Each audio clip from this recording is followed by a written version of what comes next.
Bapak Ibu sekalian, saya ingin berikan juga sebuah kata kunci rahasia kebahagiaan. Mau nggak? Alhamdulillah sudah semangat sekarang ya. Bapak Ibu, kalau seandainya ada orang yang sedang diberikan nikmat, gitu kan? Kemudian kita suruh dia bersyukur, gampang. Lagi nikmat, alhamdulillah, oh iya langsung. Tapi kalau orang lagi susah, disuruh syukur bisa nggak?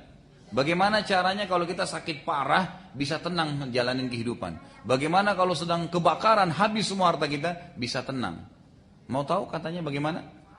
Baik, Bapak Ibu sekalian, adalah sadari satu poin, kita punya kehidupan yang abadi di akhirat. Ini kalimat berat ya. Menyadari adanya kehidupan di akhirat, dan ini hanya tinggal tunggu hitungan detik dari hidup Anda. Tinggal tunggu nih berapa detik nih malaikat maut akan datang, jemput, kita pindah ke sana, dan di sana khalidina fiha, nggak ada mati, kekal selamanya. Bapak Ibu sekalian, saya sering kasih motivasi diri saya dan juga saya sering sampaikan pada pengajian saya. Dunia ini cuma satu kalimat Bapak Ibu sekalian, kemasan. Apa? Saya ingin tanya gini, contoh. Kalau ada orang tidur di rumahnya Bapak Ibu sekalian pakai AC, marmer lantainya, ranjangnya ratusan juta, mewah rumahnya, tidur. Dengan orang yang contoh lain tidur di emperan jalan, nggak pakai kasur, nggak pakai apa, nggak pakai selimut, AC-nya alami. Saya tanya Bapak Ibu sekalian, apa bedanya? Kemasannya. Tujuannya sama saja, tidur. Itu dunia tuh, kemasan. Bangun besok pagi sama saja. Ya kan? Kalau hanya sekedar orang yang tidur di bawah AC yang sehat, tidak pernah sakit flu, tidak pernah sakit demam, maka kesian orang yang di pinggir jalan. Tapi yang kita temui di pinggir jalan lebih sehat malah. Orang yang makan di piring emas dengan orang yang makan di daun, bedanya apa? Kemasannya. Bedanya, tujuannya apa? Makan. Sama saja. Orang yang tinggi, putih, gagah, cantik dengan orang yang pendek, hitam, jelek, bedanya apa? Kemasannya. Bayangin kalau cuma orang tinggi, putih, cantik, gagah yang masuk surga. Berapa banyak orang masuk neraka nanti? Kan gitu. Tapi itu kemasan duniawi, kan gitu. Kemasan saja. Mobil, Alphard, Ferrari, mahal. Pada saat kita dekat di situ, luar biasa ya mobil ini. Kita lihat, wah ini orang kaya, ini orang gini. Secara duniawi. Ya. Apa bedanya antara orang yang naik Alphard dengan naik mobil angkot? Kemasannya. Kan sama saja ketujuan kan? Sama saja. Bedanya ini mobil saya, oh ini saya numpang, kan gitu. Itu saja bedanya. Tapi sama saja. Kan, bisa saja orang yang pakai mobil mewah tidak ada supirnya, ini ada supirnya. Kan, gitu. Sama naik di mobil, sama sampai ke tujuan. Bapak Ibu kalau mungkin pernah punya target beli mobil mewah, kemudian setelah Bapak Ibu berhasil beli, sudah naik. Apa yang terjadi setelah itu? Habis sudah. Biasa saja kan? Biasa saja kan, Bapak Ibu punya rumah mewah, setelah beli, setelah tinggalin, sudah dihuni, terus apa? Selesai. Kemasan dunia. Jangan kemasan dunia ini membuat kita lalai janjinya Allah di sana. Karena semua ini pasti akan ditinggalin. Gak ada yang dibawa Bapak Ibu sekalian. Dunia, kemasan. Gitu kan? Jadi jangan sampai terpengaruh. Maka maksimalin untuk mengejar akhirat. Makanya Allah SWT mengatakan walad darul akhiratu lahiyal hayawan. Kehidupan akhirat itulah yang kekal, abadi di sana. Tinggal tunggu malaikat maut cabut ruh kita, selesai. Kita pindah ke akhirat. Dan kita sebagai orang yang beriman kepada Allah punya ketenangan, sudah punya bocorannya tuh. Nanti di alam barzah ketemu malaikat, nanti dibukain pintu surga kalau beriman, dibukain pintu neraka kalau orang kafir, ada siksaan, adab kubur, ada nikmat di kubur. Kemudian dibangkitkan di mahsyar, ada hisab, timbangannya kalau berat masuk surga, surga itu begini. Terinciin semua kenikmatannya luar biasa dalam Al-Quran, dalam sunnah banyak. kemudian ada kalau salah maka dimasuk ke neraka, neraka itu begini, gitu kan. Sudah dirincikan semua. Anda sudah tahu, sudah punya bocorannya sebagai orang yang beriman. Salahnya, kenapa kita masih mau masuk ke neraka? Dan masalahnya Bapak Ibu sekalian, di akhirat tidak ada pilihan, surga atau neraka, nggak ada tempat ketiga. Dan sekarang tempatnya kita menentukan itu. Kalau salah maka salah. Dan tidak bisa lagi menyesal di akhirat, tidak ada gunanya. Menyesal di akhirat tidak ada gunanya.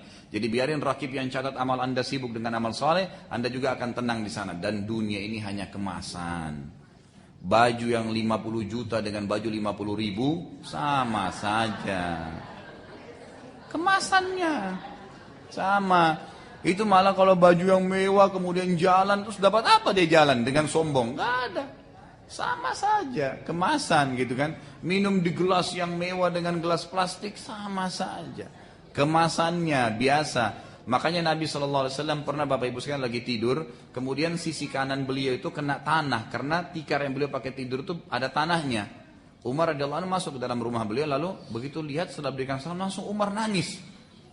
Lalu Nabi SAW berkata, ada apa wahai Umar, kau nangis? Dia bilang, ya Rasulullah, Raja Persia, Raja Romawi, raja-raja yang sekarang terkenal di zaman beliau gitu kan. Karena mereka tidur di atas kasur-kasur yang empuk, ranjang-ranjang yang besar, yang mewah, kemudian dayang-dayang yang ngipas-ngipasin mereka, sementara Anda, raja kami dan nabi kami tidur di atas tanah begini. Langsung Nabi SAW duduk mengatakan, wahai Umar, apakah kamu masih ragu bahwasanya kita pemilik akhirat dan mereka pemilik dunia? Ragu dengan itu? Gak usah ragu. Sebentar ini Bapak Ibu sekalian, siapa yang bisa punya jaminan masih bisa pulang ke rumahnya sebentar? Gak ada. Bisa mati kita nih, dan sudah sering saya ulangi kan, dari ujung tembok masjid ini bisa ada malaikat maut sekarang datang, detik ini cabut roh saya. Bapak Ibu cuma tinggal kenang, Khalid Basalamah pernah ceramah, selesai. Saya pulang ke akhirat dan Anda pun akan nyusul semuanya.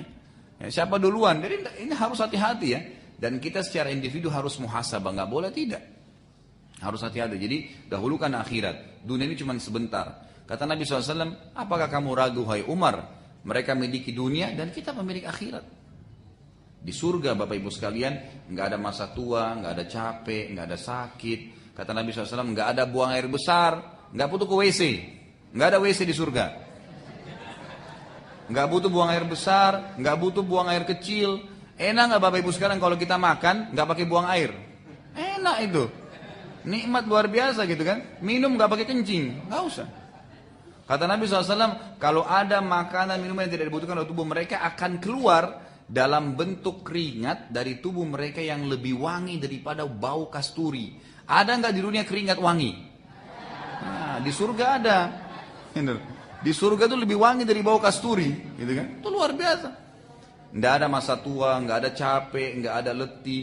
Ibu bapak ibu kalau mau makan di surga, baru dalam hati enak ayam gorengnya, ada. Kalau kita di dunia kan harus beli dulu ayamnya, harus goreng dulu, tunggu dulu, nyari dulu. Bisa saja bumbunya benar, bisa enggak. Di surga enggak gitu. Kata Nabi SAW, fiha ma tashtahihil anfus. Di surga itu semua yang jiwa mau ada, semua. Dan semua yang di surga, kata Nabi SAW, semuanya yang akan dilihat oleh ahli surga belum pernah mata lihat. Semuanya yang akan didengar belum pernah telinga dengar. Semua yang di surga belum pernah terlihat dalam hati manusia. Kita kalau lihat sebuah istana mewah, di bawahnya ada air mancur atau air yang curam gitu kan, lagi turun, pemandangan yang indah hijau-hijau, itu masih bagian dari dunia. Di surga itu jauh lebih indah dan itu abadi. Dan ini cuma hitungan detik saja. Kita akan ke sana loh. Makanya Bapak Ibu sekalian kalau biar Bapak Ibu lagi sakit keras, oh saya mau ke akhirat. Udah jadi kecil penyakitnya. Kan gitu. Coba kalau Bapak Ibu ada dokter, lagi berobat sama dokter bilang, maaf Bapak Ibu ya, umurnya Bapak Ibu secara dokter tinggal 2 minggu. Misal, lalu ada temannya Ibu datang, oh si fulan gibah kamu. Apa yang Bapak Ibu bilang kira-kira? Gak apa-apa deh. Fitnah ambil kau, gak apa-apa. Kenapa? 2 minggu lagi mau mati. Kata dokter, kata Allah bisa setiap detik kamu mati. Gitu kan. Bisa tiba-tiba kalau datang la yu'akhirus sa'a la yastakhirun sa'a wa la yastakhirun. Tidak akan dicepatkan atau tidak akan dilambatkan. Tepat on time datang. Kalau malaikat mau datang, enggak seperti kita masih lambat sedikit berapa menit, enggak ada. Datang selesai, detik ini kamu akan mati, dicabut mau kuat bagaimanapun.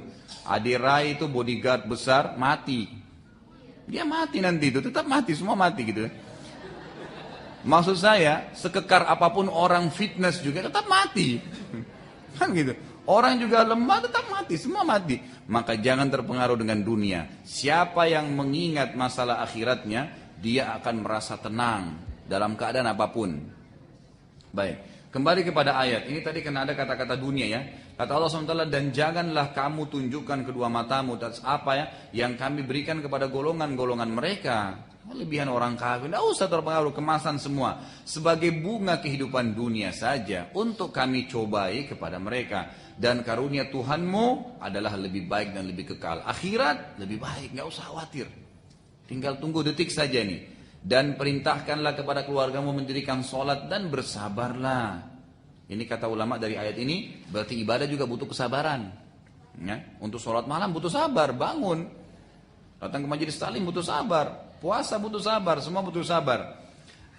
Dan bersabarlah kamu dalam mengerjakannya. Kami tidak meminta rezeki kepadamu. Kami nggak minta balasan kamu sholat itu. Tapi kamilah yang memberikan rezeki kepadamu. Kami akan balas kamu dengan itu. Dan akibat yang baik adalah bagi orang-orang yang bertakwa. Nanti di akhirat yang selamat orang yang bertakwa. Dan mereka berkata, mengapa ia tidak membawa bukti kepada kami dari Tuhannya? Maksudnya orang-orang kafir berkata kepada Nabi Muhammad SAW.